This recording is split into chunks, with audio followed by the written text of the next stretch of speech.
BFM Business, le Club Média RH, décryptage RH. Rebonjour. Donc, ravi de vous revoir, Monsieur de Carvalho. Vous êtes déjà venu à notre émission pour nous parler d'ADP France. Alors, cette fois, c'est pour nous rendre compte d'une enquête assez étonnante. Je disais une enquête que vous avez menée. Racontez-nous d'abord le thème de l'enquête générale. Bon, le thème de l'enquête, c'est révéler vos talents. Oui.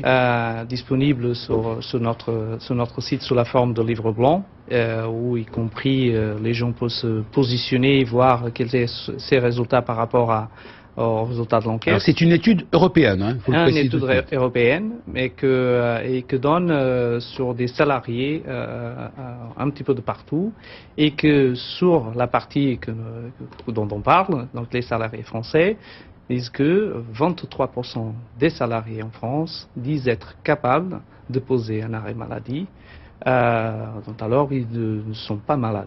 Ah oui, ouais. Bah, c'est pas bien ça. Hein. Ah ça c'est pas bien. Alors un mot quand même sur ADP avant d'aller dans le détail. C'est une étude européenne révélée vos talents, lancée cet été par ADP et qui aborde les principaux défis que rencontrent les entreprises et les équipes de RH, les raisons pour lesquelles c'est le thème de votre enquête, les raisons pour lesquelles les individus vont travailler, ce qui rend les collaborateurs heureux et comment atteindre le parfait équilibre entre vie professionnelle et vie privée. C'est un sujet, un peu bateau, mais pas dans le mauvais. C'est pas pour faire mauvais jeu de mots, mais c'est un sujet qu'on a beaucoup abordé sur vie heureuse au travail, comment, etc.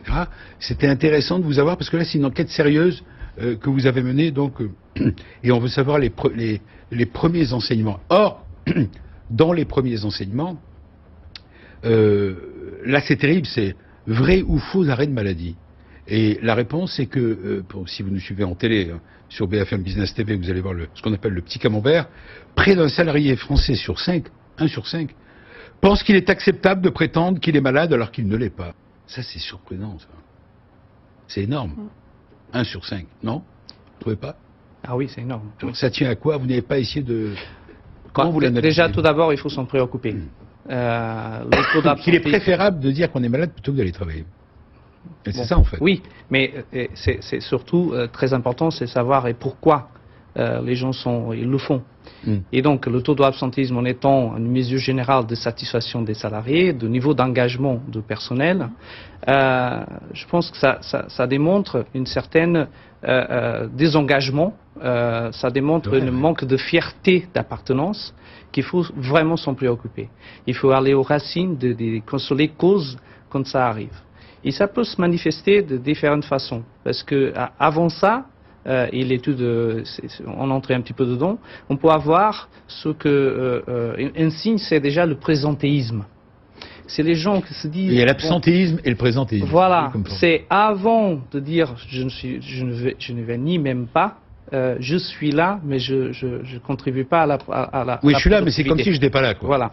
On peut être là physiquement sans forcément mettre le paquet pour son travail. Voilà. Et donc là, ça mine la performance, ça mine l'esprit d'équipe, ça mine la performance de l'entreprise en général. Et donc, c'est mauvais aussi pour la personne elle-même. Et donc, c'est pour ça qu'il faut s'en préoccuper. Il faut que le management se plonge dessus pour voir quelles sont les vraies raisons pour que ça arrive. Pourquoi, et bien sûr que ça arrive, et là encore une fois dans l'étude, c'est sur les activités où sont plus pénibles, mais quand même des entreprises technologiques, de services commencent à être dedans, et donc il faut commencer à penser pourquoi. Alors, deuxième, pardon de vous couper, mais on va aller au deuxième résultat étonnant dans cette enquête, toujours sur les vrais ou faux arrêts de maladie. Le deuxième enseignement, c'est que 28%, là encore on a une image, 28% des salariés français, alors là j'arrive pas à très bien comprendre, ne veulent pas aller au travail plusieurs fois par mois ou plus. Ça veut dire quoi? Je comprends pas la formule. Un quart, un peu plus d'un quart des salariés français déclarent ne pas vouloir aller travailler, c'est ça? Oui. Donc ça veut dire que c'est d'une façon récurrente. Plusieurs fois par mois. C'est pas parce que dans le premier camembert, on a vu aussi, parce que la deuxième question c'était, est-ce que vous l'avez fait vraiment? Ah d'accord. Est-ce que vous avez franchi le pas? Voilà. Donc les 80% a dit oui. Elle a fait minimum une fois le dernier 12 mois. Ah oui, d'abord utiliser un faux arrêt de travail. Déjà. Et donc, un faux arrêt de maladie. Et donc le pire, c'est quand ça devient une pratique récurrente. Oui. Et donc, encore une fois, il faut, et ça peut vraiment miner la performance des entreprises, ça peut vraiment miner ce qui est la progression de carrière, ça peut vraiment miner l'état de la personne en tant de son engagement par rapport à l'entreprise. Et donc, il faut aller aux causes profondes de tout ça. Je pense être très intéressant et très récemment, j'ai vu une publication de notre sociologue Daniel Lénard qui disait oui. Des apprentissages qu'aujourd'hui peut-être on donne trop comme à nos salariés pour nouveau apprendre dans ce monde qui change, ces apprentissages, elles peuvent avoir des conséquences désastreuses parce que finalement c'est cette repère, cette valeur ajoutée que la personne avait ou qui est mis en cause. Et donc il faut vraiment que le management se trouve dessus pour voir pourquoi la personne et le manque d'engagement à son valeur ajoutée. Alors, cette enquête, c'est intéressant, parce que cette enquête, vous l'avez menée au niveau européen. On a dit que près d'un quart des salariés français estiment qu'il est acceptable de se déclarer malade, entre guillemets, auprès de leur employeur, alors qu'ils ne le sont pas. Et votre étude ADP, vous l'avez portée au niveau européen. Vous avez interrogé 2518 collaborateurs en France, en Allemagne, en Italie, aux Pays-Bas et au Royaume-Uni. Mais alors là, je disais que c'était un peu incroyable. Mais ce n'est rien par rapport aux résultats européens, parce que, confirmez-moi, j'ai bien lu, c'est bien 77% des personnes interrogées, européens, oui. répondants européens, qui estiment qu'il est acceptable de se faire porter pâle, qu'ils le faisaient eux-mêmes au moins 2 fois par an. Et donc, oui. 77%. Donc, et après, c'est pour ça que c'est important de voir. 45%, on peut dire que nous, on est en dessous. On est des gros travailleurs. Oui. Oui, mais de toute façon, je pense qu'encore une fois, il faut s'en préoccuper. Et je pense que des entreprises, des unes plus que des autres, sont des données que peut donner vraiment une base de travail très important pour faire augmenter la fierté d'appartenance. Oui. Alors je me tourne vers vous, Caroline Le Baillon.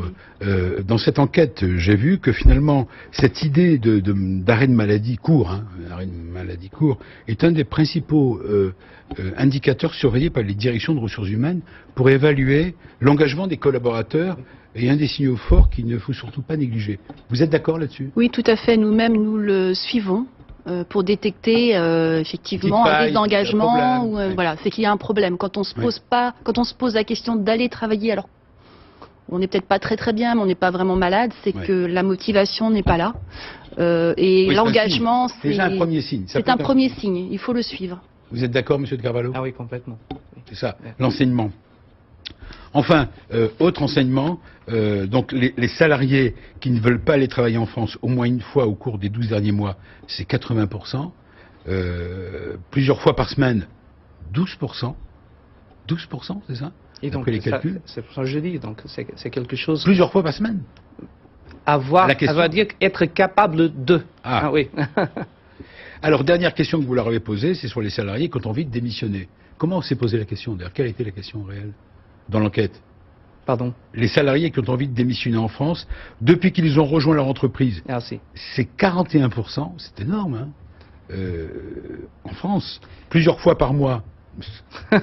Ne pas confondre, attendez, il y a écrit plusieurs fois par mois, on parle bien des salariés qui ont envie de démissionner, c'est 27%, et plusieurs fois par jour, c'est 7%. Donc ça veut dire que ça pose des questions. Est-ce que c'est beaucoup? Moi je ne me rends pas compte, je voudrais avoir votre avis. Je trouve ça assez élevé, effectivement. Oui. Moi je trouve ça important, non? Qu'est-ce que vous en pensez? De même. Et vous? Oui, 7% par jour, c'est énorme. 7% par jour, qui se mettent à réfléchir, à se dire qu'ils ont envie de démissionner. Bon alors est-ce qu'il faut en tirer un signal d'alerte rouge, une corne de brume? On est dans le brouillard, mais... Je pense qu'il faut surtout penser aux vraies raisons déjà de l'embauche. Et pour ça, être très important la phase de recrutement pour bien savoir quelles sont les vraies motivations de pourquoi. Parce que on va investir sur la formation, on va investir sur un plan et voir qu'il a quand même quelques métiers ou quelques positions que si la personne n'est pas motivée dès le départ. Ça va mal se tourner et ça va être un coût énorme pour l'entreprise et pour la personne. Monsieur de Carvalho, pardon d'être un peu chauvin, mais je lis dans votre enquête, et pour terminer là-dessus, les travailleurs britanniques sont les plus enclins à démissionner. 19% d'entre eux l'envisagent chaque semaine, ou plus, soit plus du double des travailleurs néerlandais, 9%, suivi par les Italiens, 13%, et les Français, 12%. Donc j'ai envie de dire, finalement, on devrait se sentir de bons travailleurs, quoi. La France on n'est pas des mauvais élèves. Mais dans le bon sens du terme. On n'est pas des mauvais élèves. Oui. On n'est pas des mauvais élèves, c'est-à-dire que les Français ont plutôt tendance, par rapport aux autres pays européens, à avoir envie de travailler. Voilà, de la même manière, les salariés britanniques, 27%, français 23% et italiens 20%, sont les plus susceptibles de penser que se mettre en arrêt de maladie est acceptable. Voilà.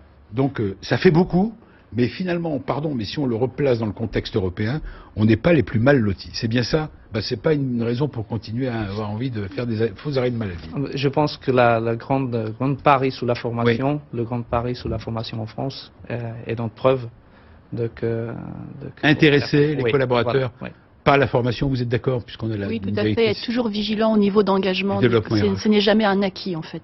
Il faut toujours travailler à s'assurer que les personnels sont engagés. C'est dans le temps que ça se fait. Très bien. Vous restez avec nous, Monsieur de Carvalho. Un mot sur ADP. J'ai oublié de vous demander de rappeler ce qu'est ADP. ADP, acteur majeur en France et au monde de la gestion administrative de la paie, de gestion de temps, de l'ensemble de Human Capital Management présent en France depuis des dizaines d'années. Et donc, ravi encore une fois de participer à votre... C'était avec plaisir. Donc, comme vous l'avez entendu, d'ailleurs, c'est une émission européenne aujourd'hui. Vous avez entendu le fond d'accent de M. de Carvalho, qui est d'origine portugaise, le fond d'accent de vous, notre ami, de Nicolas Speckert, qui est d'origine... Belge, tout à fait. Belge. Tout à fait, on dit. Non, oui. Belge, tout à fait. Et bon, Caroline... Je n'ai pas l'accent breton, mais je suis là quand même. Vous êtes là quand même. Et on va inviter notre dernière séquence avec la start-up qui cartonne et qui recrute. Vous êtes de quelle région? Ouais, Paris, le Nord. Paris, le Nord. C'est pas la jonction de tout ça, mais... On entend l'accent parisien. Voilà, on est ravis de vous recevoir également, Philippe Bloquet. Voici la start-up qui cartonne et qui recrute. BFM Business.